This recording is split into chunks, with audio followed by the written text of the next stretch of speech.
How is free will choice involved in being born? What family you're born into, and what gender you are born as? Is there a relationship between free will choice and destiny in terms of suffering as a human? How does karma relate to destiny and free will choice? Is destiny predetermined? How can it be changed if it is? This episode is all about karma, free will, destiny, and how it is handled in tantra. I am Chandresh Bhardwaj, and this is Leela Gurukul.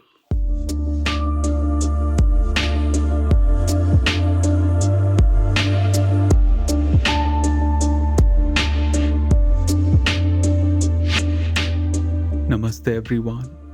I hope you are safe, you're doing well, you're feeling grounded wherever you are. I'm excited to talk about free will and destiny because the last few days I interacted with many people, many new students for Leela Gurukul. The more I speak to our fellow humans, the more I realize how this work of Tantra is becoming more relevant and why it will be relevant for many coming years. Maybe in our lifetimes or the lifetimes of your kids and their kids, Tantra isn't going anywhere because the science is becoming way more important, way more profound to live a deeper, better life. I hope in this episode you absorb the lessons, the meanings, and how they apply to your life on a day-to-day basis. The debate on free will and destiny keeps philosophers busy, right? They keep believers busy, they keep non-believers busy. I'm going to share what Tantra thinks of free will and destiny. I'll share what my perspective is. But let me address an interesting problem that I see with both free will and destiny believers. The person who says free will is everything, they have the complete choice over their actions. They continue to work hard. They continue to show up every single day to hustle, to really put their energy into it. Because I spend so much of my time in between New York and LA, and I can tell you in New York, I meet a lot of people who believe in free will. And you notice that in the way they work. They wake up really early. They don't take much time off every week. They hustle, they work really hard. They get the results. It sounds good, right? It is good. But the problem happens when they do not get the results they were expecting. Then the ego that was pushing them to believe that they control everything. Now that ego is telling them, you got to work harder. You got to beat the competitors. You got to really show up as the hero. And now, in the quest to be a hero, they start to affect the physical health, mental health, spiritual health, everything. And they start to be reactive to the mind, to the information that their mind is constantly supplying. That's the problem with free will when it becomes unaware, unconscious. Now let's go to the people who believe in destiny. That maybe it's all pre-written. Maybe nothing happens by coincidence. Maybe the planets, astrology, everything is really calling the shots on you. Maybe there is a God above you, noticing, watching your actions and creating rewards and punishments accordingly. Now, I travel between LA and New York as I just shared, and I can tell you, in LA, I do meet a lot of people who are very much into destiny, into planets, into the new moon, full moon, into the retrogrades, into the psychic readings. Now, what happens with someone who's into destiny, that it's all there, it's written. Of course, their life is more romantic, it's more poetic. And of course, there is a kind of faith, devotion, love, joy in their heart because they are believing in some higher power. It sounds good until you start to depend completely and blindly on that destiny. Because on certain days when you feel lazy to show up for work, there is this full moon taking all your blame. You'll simply say, oh, it's the full moon. That's why I just punched 2 people this morning. It's not me, it's the full moon. So you could be skipping your office responsibilities for an entire week. And if your boss, your employer, they kind of check on you, is everything okay? I ask you to do this, but it's, not done. And you'll say, how unprofessional. It's Mercury in retrograde. They don't know. This is all destined. I'm not supposed to be working this week. I'm supposed to be simply enjoying in nature and maybe watch 6 seasons of this Netflix show. But that's so unprofessional of them to actually just micromanage me this way. Now that's where the problem begins. When you start to think that it's all destined and you are simply kind of being directed by these planets. And why this happens? This happens when the relationship between you and the cosmos, the relationship between you and your ego, you and that imaginary bubbles you are building around you, those bubbles get too wide, those bubbles get too unconscious, and they continue to expand until they burst at one point. But it's too late by then. A lot of damage is done by then. So the point here is, so much of this free will, destiny stuff, it's fascinating to actually witness. The more you understand your behavior, your choices, the way you complain, the way you reward yourself, the way you feel you are a victim of something, or the way you feel you are kind of rewarded by universe, it all reveals your relationship with free will and destiny.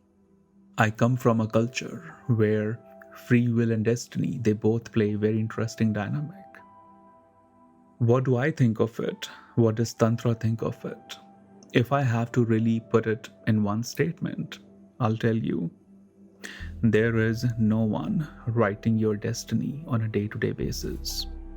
You are the one who's writing your destiny on a day-to-day basis. The way you choose to write it, that's how the future actions, circumstances will show up for you. All right?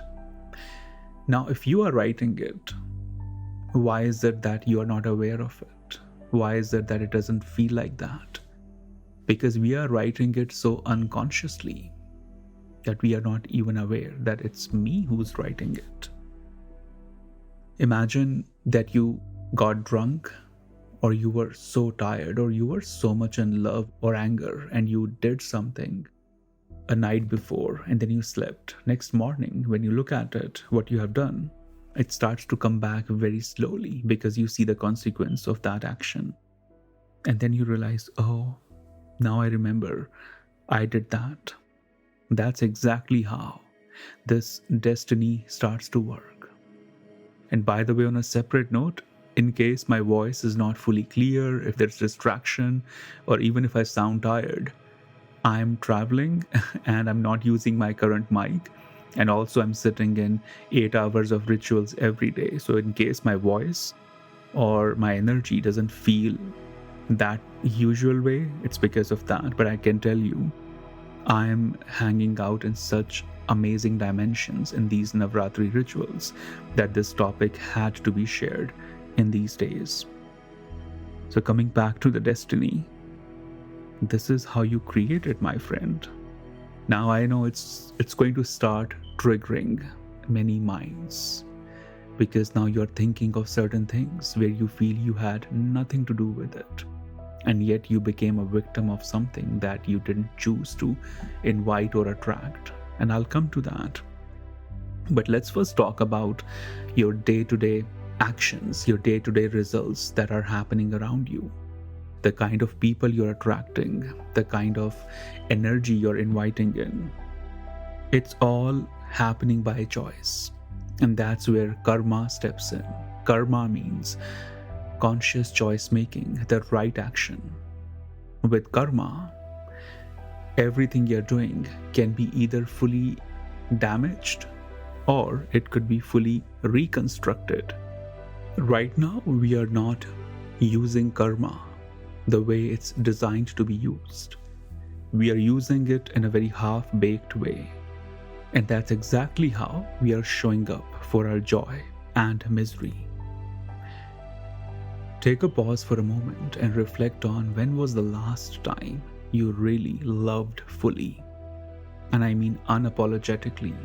You were expressive, you were deep into it, there were no trust issues, you were fully into it, there were no guards. You'll have to think really hard, most likely, unfortunately, because this is where we are. If we have to express, if we have to love, we hold back.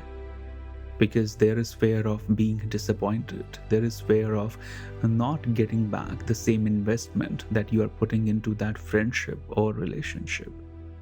And to avoid the stress, anxiety, you give a little bit, then you step back, you watch the actions of other person, and then decide your next move. And very quickly, it becomes an emotional game between two people. And then same thing is happening in families, jobs, friendships, relationships, because we are simply showing up as a half-baked version of ourselves. And now take a pause and reflect on when was the last time you were angry. And I mean as angry as a little child could be. They're screaming, they're yelling, they're really demanding that candy because they feel they have full right for it. And you'll notice maybe none of you was really angry, deeply, fully, devotionally angry. And I tell this to people all the time. If you are angry, that's okay. You're a human. You have the right to be angry.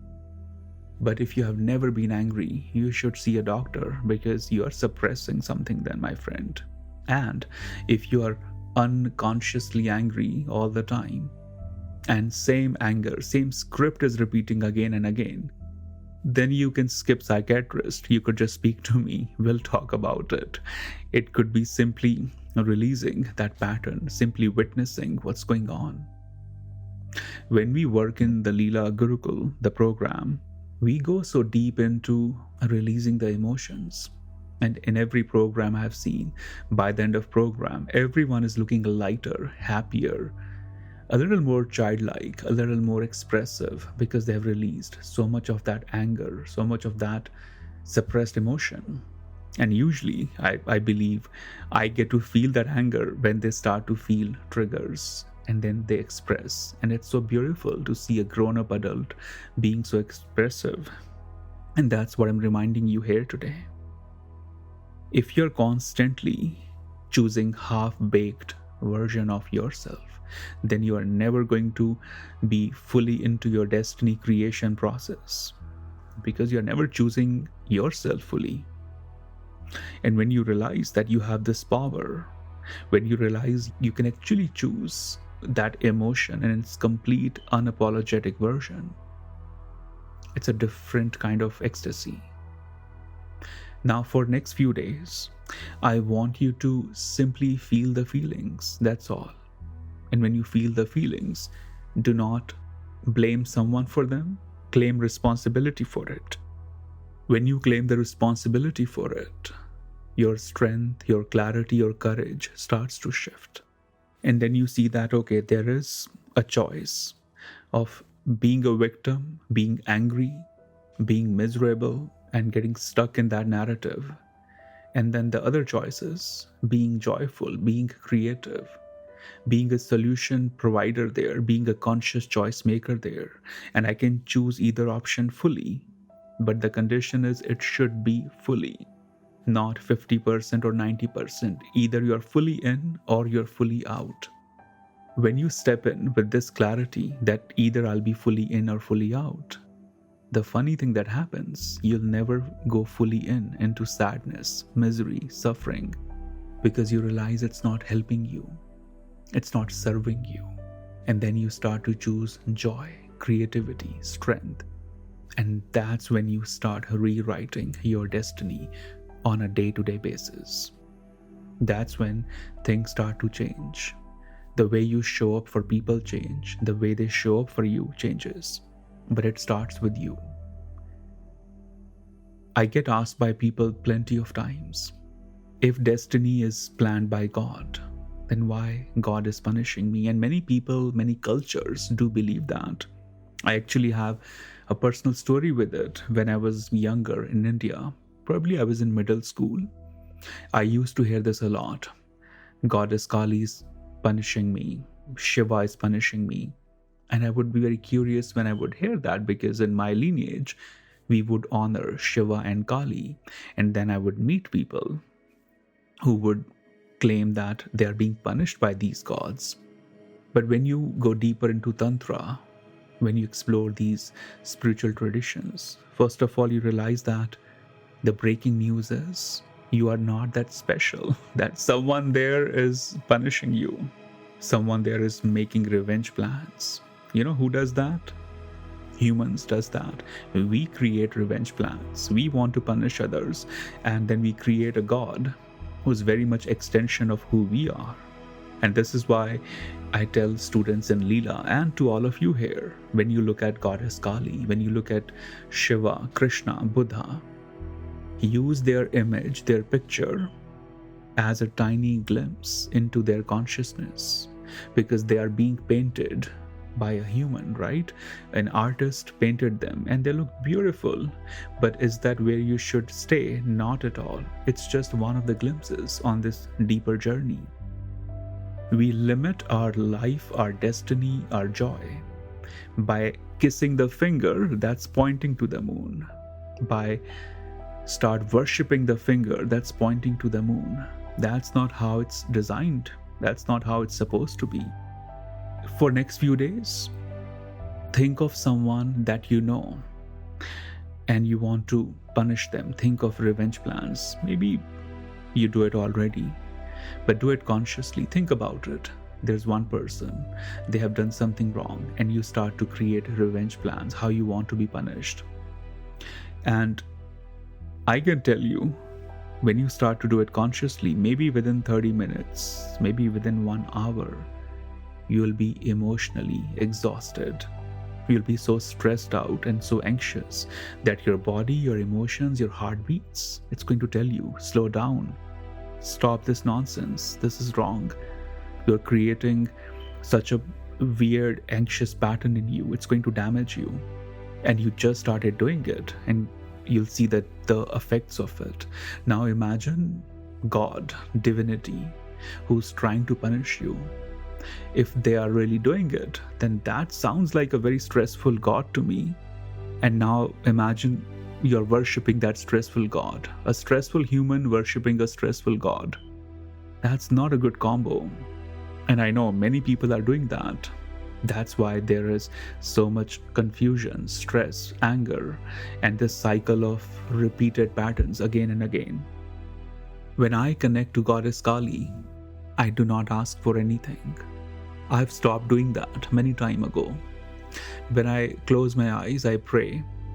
If I'm telling her what I want, it sounds like I'm trying to teach Goddess Kali how she should be operating around me. I'm trying to teach divinity how my life should be handled. And if I know it so correctly, then why am I even going there? The way I connect to these deities is through gratitude, through love, through playfulness. There is no other way I wish to connect them with. That's the only bridge I want to use. I do not want love to become this emotional, needy transaction. I don't want to sign up for that. I have been there. That's not a fun way to experience love. That becomes lust. It could be spiritual lust, physical lust, sexual lust, but it is a lust eventually. But when you connect with them through gratitude, through love, that's a different kind of magic, and that's where your destiny and free will starts to open up. That's where you start to choose the situations, circumstances, and how you will connect with them, how you will choose to address them and treat them.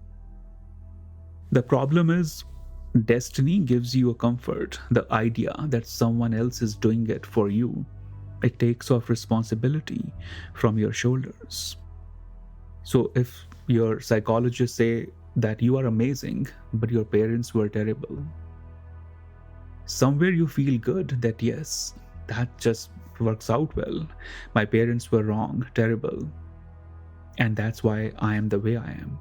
And yes, there might be a lot of truth to it, but also the truth is you are a human consciousness, and consciousness is freedom. And in freedom, you have complete, countless possibility to recreate and revisit the version, the story that you wish to connect with.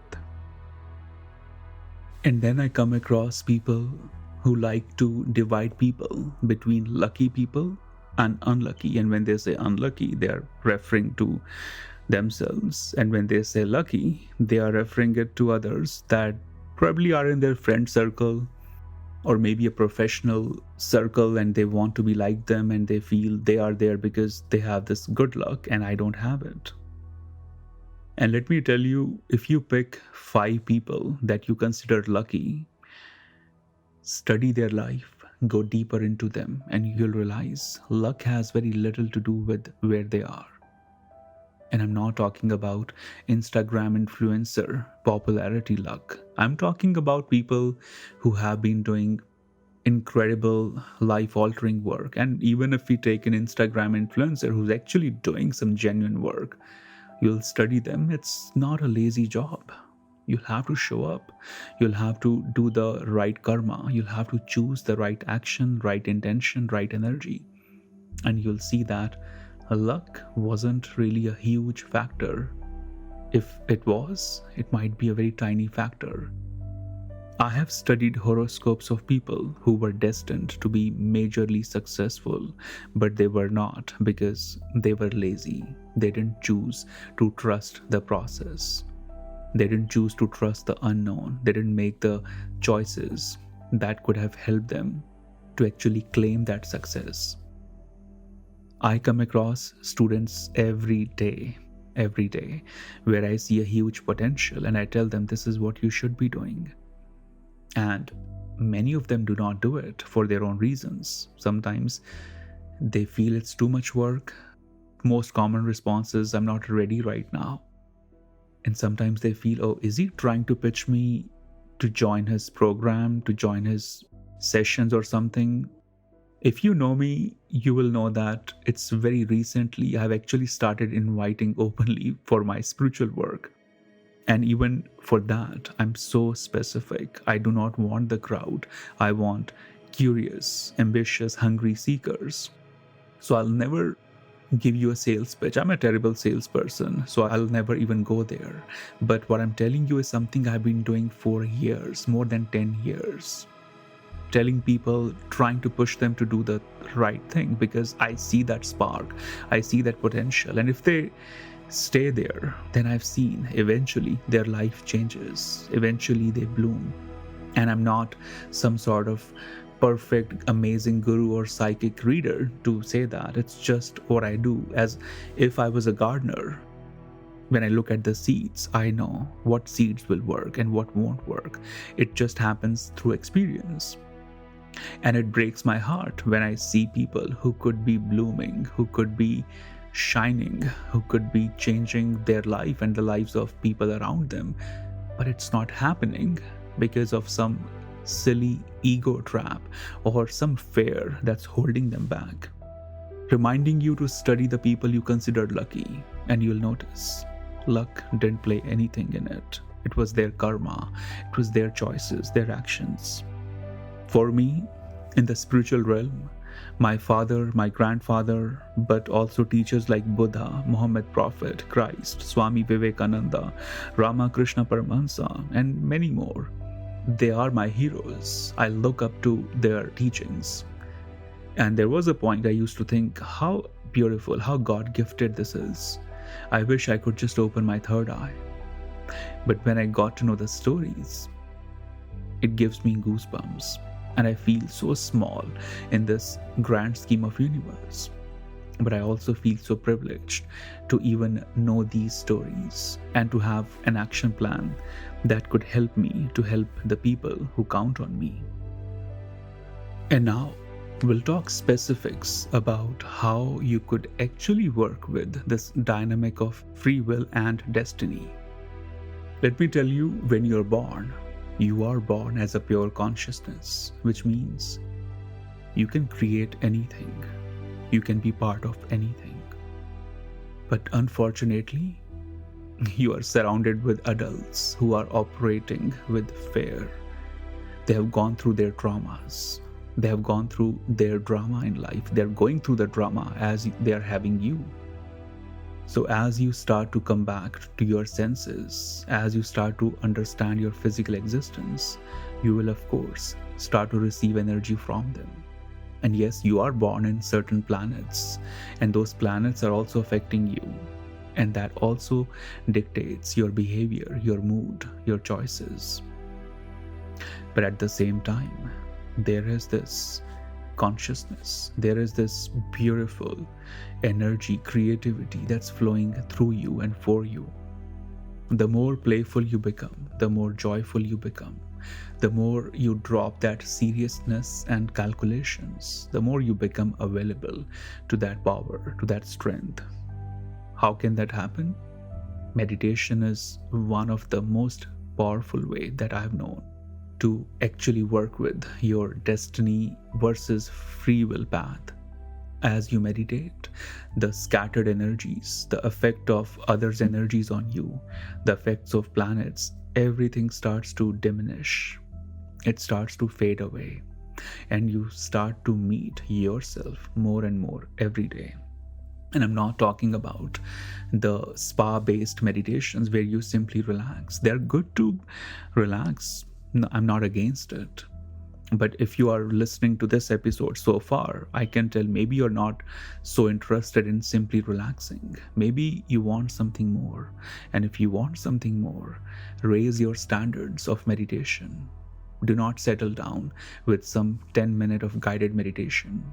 It's not going to help you. It's going to make you feel good. I've always said it.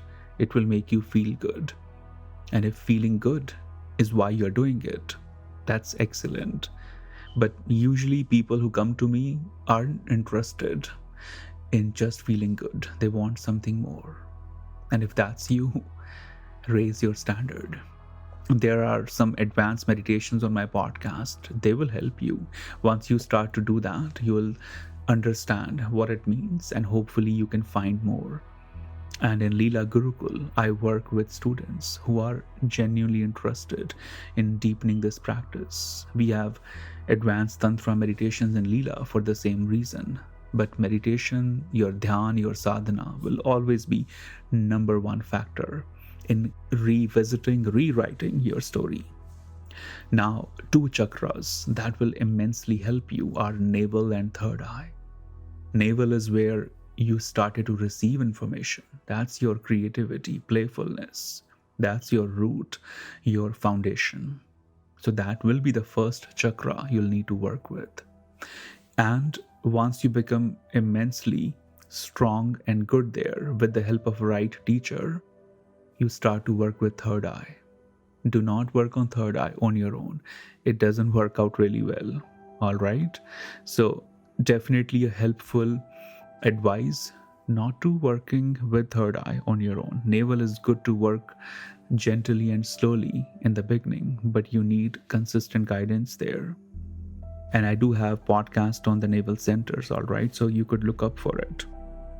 And finally, two important concepts that will help you to finally really build a deeper, powerful connection on destiny versus free will is sankalpa, your intention, and karma.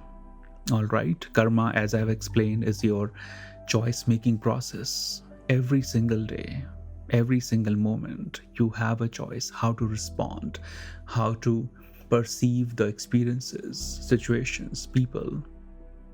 When you start to shift your mindset, you will start to shift many things in your life. When you respond to life with calmness, clarity, and courage, you will shift how everything is moving up for you. And last but not the least, your intention, your sankalp, which is the conscious desire of your soul. It's through the sankalp, through intention, that this entire concept of free will, destiny, it's irrelevant, because you really understand the seeds you plant are the fruits you're going to see. And remember, fruit is the last thing you'll see on the tree. Making sure the soil is good, planting the seed, taking care of the seed, it becomes a plant, it becomes a tree. It's a long process filled with patience. And if you are into a non-GMO farming, God bless you. I'm glad you're doing it. So if you are into that, if you already have the patience, you'll see that if you don't put any crazy stuff in it and let the nature take care of the tree, then yeah, it's going to happen. It takes time, but it will happen. And there is no rush. If you let go of the comparison, competition, and analyzing the entire stuff, then this will happen. Sankalpa will lead to some powerful stuff for you. And now I'll let you take a few moments to absorb everything I've shared, take notes, ask questions, and if my work helps you, do share this episode, do write the reviews on iTunes. This is the only way you can support this sponsor-free podcast. And those who are willing to go deeper in tantra, in meditation, in the work that I share on podcast, do apply for the programs in Leela Gurukul. Right now we have the tantra-based conscious meditation program. The waitlist will be active by the time you listen to this episode. Do sign up for it, and when the time comes, you and I will talk, and hopefully the fear, the anxiety, the unconscious patterns won't hold you back to do the right work. Be safe, be well, and I'll speak to you soon. May the teachings of Tantra continue to guide you and heal you. And I hope Leela Gurukul helps you to unlearn the old and embrace the unknown mystical possibility unfolding for you. To support this podcast, share it among the seekers who are ready for the next step in their spiritual path.